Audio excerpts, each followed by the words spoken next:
উত্তরায় তরমুজের দাম কম বলায় ৩ ক্রেতাকে পিটিয়ে আহত। রাজধানীর উত্তরায় তরমুজের দাম কম বলায় ৩ জন ক্রেতাকে পিটিয়ে আহত করেছে ফল ব্যবসায়ীরা।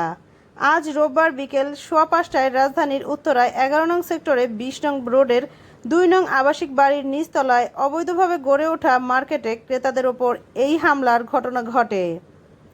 মায়ের দোয়া ফ্রুটস হাউস এবং বিসমিল্লাহ লাইভ বেকারির স্টাফরা চাকু, রড, এসএসের পাইপ নিয়ে ক্রেতাদের উপর বেপরোয়া হামলা চালায়। ৩ জন ক্রেতা গুরুতর আহত হয়। আহতরা হলেন চান মিয়া, শিপন মিয়া ও মনির হোসেন। তাদের মধ্যে চান মিয়াকে গুরুতর আহত অবস্থায় হাসপাতালে ভর্তি করা হয়েছে। এই ঘটনায় উত্তরা পশ্চিম থানা পুলিশ অভিযান চালিয়ে ৬ জনকে আটক করেছে। হামলায় জড়িত অন্য অভিযুক্তদের গ্রেপ্তারের পুলিশ অভিযান অব্যাহত রেখেছে। আহত শিপন মিয়া জানান, মায়ের দোয়া ফ্রুটস হাউস থেকে তরমুজ কিনতে আসার পর দরদাম করা অবস্থায় তরমুজ ব্যবসায়ীকে তর্কে জড়িয়ে পড়ে। তখন ফল ব্যবসায়ীরা আমার সাথে থাকা বন্ধু চান মিয়াকে চাকু দিয়ে মাথায় আঘাত করে। আমি প্রতিবাদ করলে আমাকে এসএসের পাইপ দিয়ে অতর্কিত হামলা চালিয়ে আহত করে।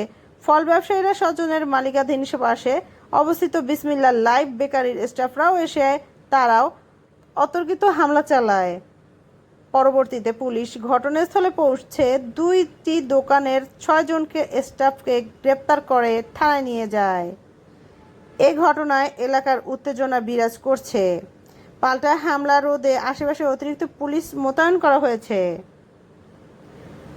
Arpa, news desk, channel M1, Dhaka.